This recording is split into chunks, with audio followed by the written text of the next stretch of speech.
여러분 반갑습니다. 시촌입니다. 지역에 따라 다소 차이가 있긴 하지만 요즘에는 경매로 집이 쏟아져 나온다, 이런 말이 그렇게 틀린 말 같지도 않습니다. 특히 집이 별로 없는 아주 외딴 시골에 비해서 주택이 많이 있는 수도권에서 가까운 시골 지역에 경매 물건이 정말 많이 나오는 것 같습니다. 여기는 경기도 양평인데요. 이 동네도 경매에 나온 집이 굉장히 많이 있습니다. 그 중에 하나가 반값 경매로 진행되고 있어서 여러분과 함께 살펴보려고 하는데요. 어떤 집인지 한번 같이 살펴볼까요? 여기는 양평군 용문면 화전리라는 마을인데요. 전원주택이 보시는 것처럼 굉장히 많은 마을입니다. 이 마을은 제가 예전에 한번 다녀왔고 당시에 방문했을 때 전원주택들이 대부분 신축급으로 보였습니다. 신축이라 그런지 이렇게 유치권 현수막이 붙어있는 집도 많이 있었고요. 오늘 함께 볼 경매 물건 같은 경우에는 이 길로 쭉 들어가서 들어오면 이런 마을길이 펼쳐지고 우측으로 새로 지은 전원주택들이 보이죠. 이 집들이 바라보는 풍경이 이렇습니다. 여기서 요 왼쪽 길로 좌회전해서 내려가면은 경매 물건이 나타나는데요. 바로 이 길이 내려가는 길입니다. 이렇게 내려가면은 여기 보이는 이 집이 바로 우리가 살펴볼 경매 물건이고, 저 멀리 용문면 시내가 훤히 내려다 보입니다. 시내 접근성은 나쁘지 않아요. 내려오면 집이 이렇게 보이는데요. 이 경매 물건은 아까 우리가 봤던 저 위에 있는 집들보다는 좀 연식이 있어 보이죠. 건축물 대장을 보니까 사용 승인이 2017년입니다. 이제 거의 8년 정도 된 집이라고 볼 수 있어요. 우선 이 사진을 보면서 첫 번째 아쉬운 점은 이 경매 물건의 건물과 뒷땅의 요 옹부역이 너무 가깝게 붙어있다. 이게 좀 아쉽게 느껴지네요. 만약에 이 집 뒤쪽에 창문이 있다면, 요 1층에 창문이 있다면은 요 창문 열면 옹벽이 보일 거 아니에요. 뭐 거의 반지하입니다. 그러면 자, 그러면 집 뒤쪽에 1층에 창문이 있는지 한번 확인해 보겠습니다. 1층인데요. 보시면 요 뒤쪽에 창문이 보일러실, 창고, 욕실, 주방, 다용도실, 방, 드레스룸 등 창문이 쫙 있습니다. 이 옹벽에 다 가렸겠죠. 아쉽습니다. 그런데 과거 사진을 보면은 처음부터 이랬습니다.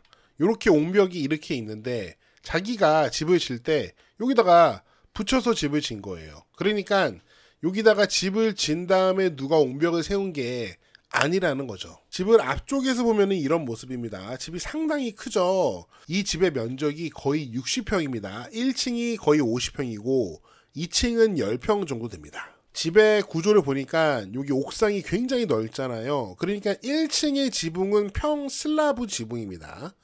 그래서 저는 당연히 이게 철근 콘크리트 구조겠거니라고 생각을 하고 건축물 대장을 봤는데 이게 일반 목구조, 목조주택이래요. 그러니까 목조주택에다가 평슬라브 지붕으로 설계를 해서 집을 진 거죠. 목조주택의 평슬라브 지붕이라 상상이 안 되지 않나요? 제가 예전에 건축가들이 토론하는 유튜브 영상을 보니까 목조주택의 평슬라브 지붕을 하는 경우도 있다고 합니다.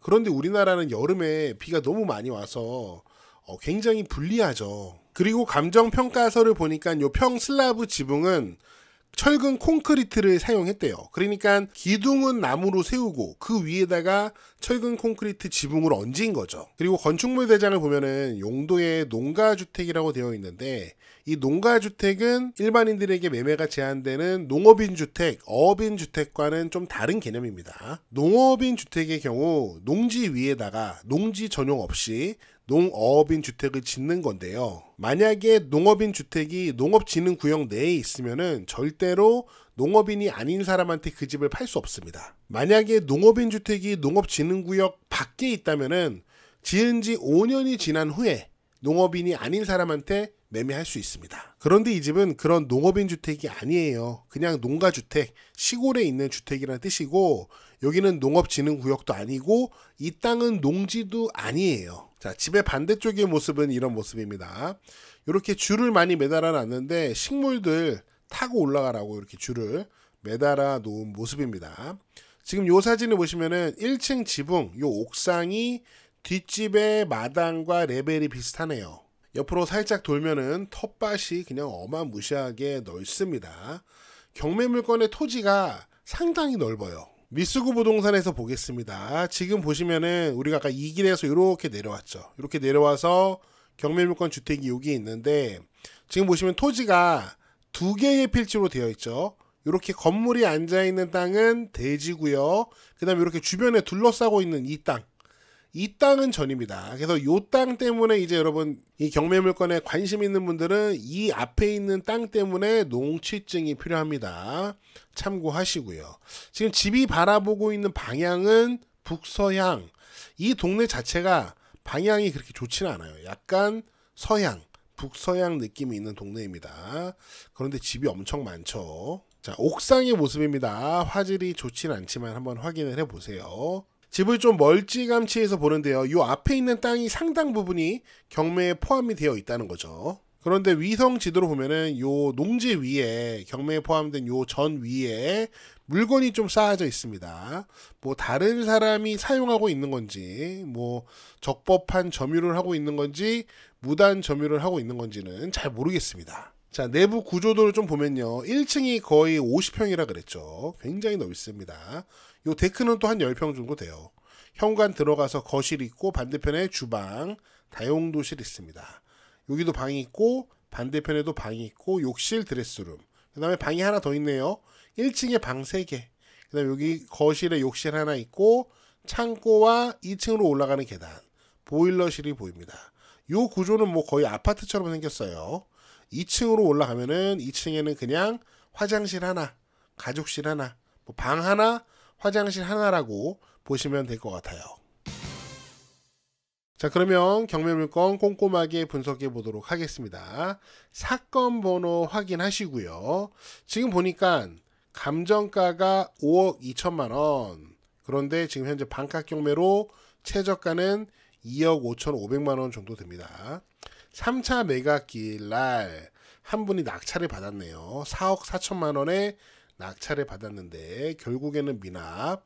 최저 매각가의 10% 보증금 2,500만 원 정도 날렸습니다. 자, 댓글을 보니까 이거 보증금 날리면은 그거 누가 먹냐 물어보시는 분들 계신데 누가 꿀꺽하는 건 아니고요. 이 경매 사건이 진행되면은 돈 달라고 배당 요구하는 채권자들이 많이 있습니다. 그러면 나중에 배당하는 날에 이 몰수된 보증금까지 모두 합해가지고 배당 요구한 사람들한테 배당을 해주는 거예요. 아무튼 여기 미납한 사람은 보증금은 날렸지만 뭐 미납할 만한 이유는 있었겠죠. 우리가 현재 집을 좀 살펴봤지만 현장에도 조금 이유가 있는 것 같았고요. 좀 더 분석하면서 추가적인 이유를 찾아볼게요. 자, 그럼 이번에는 권리 분석해 보겠습니다. 임차인 권리 분석을 해볼 텐데요. 여기 임차인 란에 2명이 있습니다. 요 2분이 뭐 누군지 모르겠는데 전입이 되어 있는 상태예요. 경매 물건의 말소 기준일을 보니까 2022년 8월 10일입니다. 그런데 여기 위에 있는 분은 2020년 1월이고요. 전입일이. 아래에 있는 분은 2018년이에요. 모두 다 요 말소 기준 권리보다 전입이 빠릅니다. 그러므로 대항력은 있어요. 근데 문제는 뭐냐면은 이분들이 누군지 모르겠다는 거예요. 현황 조사서를 보면은 이게 조사하려고 갔는데 연락처를 남겼지만 아무런 연락이 없었대요. 이제 경매 사건에 뭐 내가 임차인입니다. 보증금이 얼마입니다. 이렇게 신고를 안 했다는 거죠. 그래서 여기 전입되어 있는 분들이 날짜상으로는 대항력이 있는데 뭐 어떤 분들인지 알 수 없는 상황이에요. 이런 경우에 이런 경매 물건에 관심 있는 분들은 반드시 현장에 가서 확인을 하셔야 됩니다. 현장에서 확인이 안 되면은 뭐 요거는 입찰하기가 어려워요. 왜냐면은 리스크가 뭔지 모르는 상태에서 무슨 입찰을 하겠습니까? 그 다음에 제가 좀 확인해 보니까 또 다른 문제점이 하나 있는데 여기 보시면은 국공유지 필터를 눌러 볼게요. 그러면은 경매물건 토지가 이렇게 있는데 요 진입하는 길이 이 길이 현재 국공유지가 아닙니다. 그래서 경매정보지에는 이렇게 써놨죠. 여기 빨간 글씨로 맹지라고 써놨습니다. 그래서 전반적으로 이 경매물건은 현재 쉬운 경매물건은 아닙니다. 굉장히 복잡하고 뭐 지금 반값 경매로 떨어졌지만 뭐 더 떨어져도 사실은 이상하지 않다는 생각이 들어요. 왜냐면은 지금 리스크가 너무 많잖아요. 그 리스크를 감수하면서까지 제 가격에 입찰할 사람은 뭐 없겠죠. 그리고 앞에서도 말씀을 드렸지만 이 동네는 주택이 너무 많아서 현재 경매가 진행되는 사건도 많고, 그리고 경매가 진행됐다가 종료된 건도 많습니다. 여기 지도를 보시면은 좀 동그라미로 표시된 것들이 모두 경매 사건으로 나왔던 것들이에요. 지금 파란색으로 표시된 거는 현재 진행되고 있는 경매 물건이고요. 요 검정색으로 표시된 동그라미들은 뭐 매각이 됐거나 뭐 기각이 됐거나 그런 경매 물건들입니다. 또 여기 빨간색으로 표시된 경매 예정 물건들도 있죠. 앞으로도 계속 경매가 나올 예정입니다. 아무래도 이제 양평이란 곳은 워낙 시골 지역 치고는 인구 밀도가 높고 집들도 많아서 이제 불경기에 경매 물건이 이렇게 쏟아지는 현상이 나타나는 것 같습니다. 네, 제가 준비한 내용은 여기까지입니다. 여러분은 어떻게 보셨는지 여러분의 다양한 의견을 댓글로 남겨주시고요. 저는 다음 영상에서 더 재미있고 유익한 내용으로 돌아오겠습니다. 여러분, See you again.